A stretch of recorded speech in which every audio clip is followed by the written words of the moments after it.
to me, it's kind of insulting. You're not dead. We are very much alive, and we are very, very proud to say that yes, our cultural tradition is still vibrant. The main task really is to make sure that all the gong dances in the Cordilleras are preserved.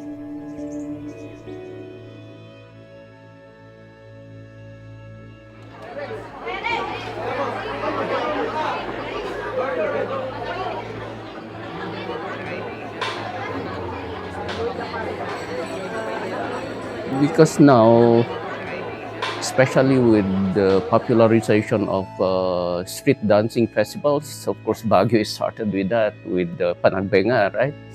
Panagbenga, and then we have, well, we are happy that we have the Gong Festival now. But across the Cordilleras in the towns and municipalities, you have the festival here and there. And, well, the gongs are being played there. Unfortunately, these are already innovated. These are not the traditional dances anymore.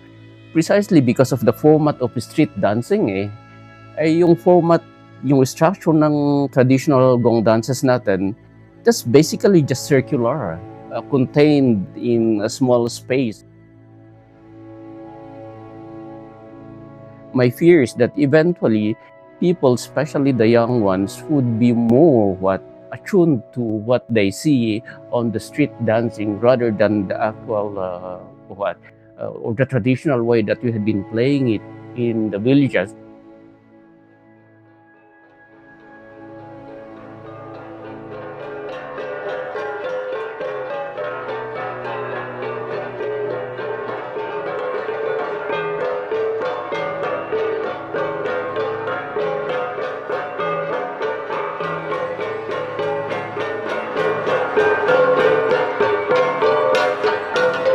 Well, it's not bad. I mean, that's culture. It changes, it develops, and that's part of the development that we are seeing in the Cordilleras. But the point here is that, as far as we are concerned, especially for cultural workers like us in the museum, if we can preserve the traditional dances, we can come up with the innovative dances. That's okay. That's all right. But still, if we have the means to preserve the traditional dances, just like we are preserving the original artifacts, then we should be able to do that. Would rather focus on the program that we have, yung program for Cordillera Traditional Music and Dances. So I started here in the museum in 2019, just before the pandemic. And when I came in here, naabutan ko yung there's a student organization, yung SLU CCPG, Cordillera Cultural Performing Group. And yes, they were practicing, performing, and they were attached to the museum at that time. Pero since they were just a student group, very limited din yung posible na magawa nila, So when I came in, I realized the need that student group should really be made as part of the program of the museum. So the intention sana is, okay, we have the museums here, we are preserving the artifacts and all that, but at the same time, we also need to preserve the cultural heritage, the intangible cultural heritage.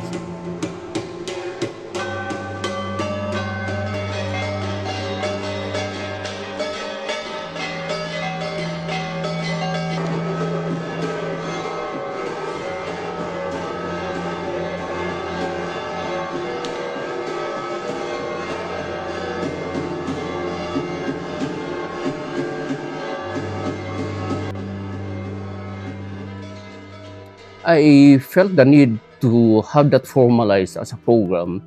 That's why I requested the administration, can we convert this student organization, make them as part of the museum program? In exchange, we shall give them scholarships. So I was happy that they were, that they saw the importance of that and approve of it. So since that time, we have had a program for Cordillera Traditional Dances and Music.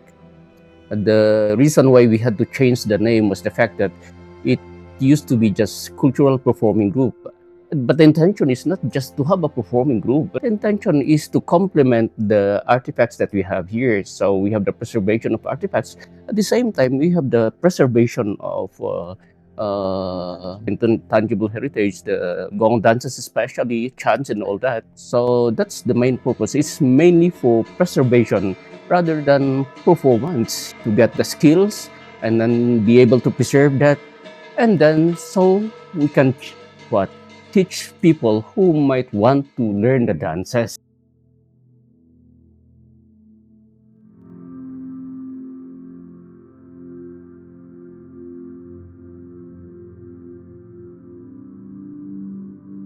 But unfortunately, the other dances by the other ethnic groups in the Cordilleras, especially in other areas that are farther away from Baguio, ito yung mga na-iisa out eh.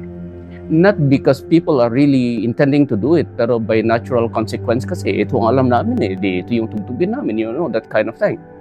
So I find that to be a little bit problematic. For us, again, the beauty here with us in SLU is that nakikita natin yung kakulangan na yun. Why?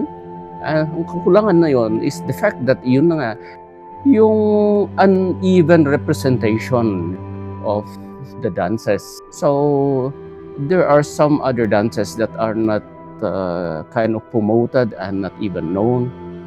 And that's the problem that they have there with the other groups. But here in SLU, since our main focus really is to conserve all the dances, then by all means, we have to invite people from wherever areas we have in the Cordilleras.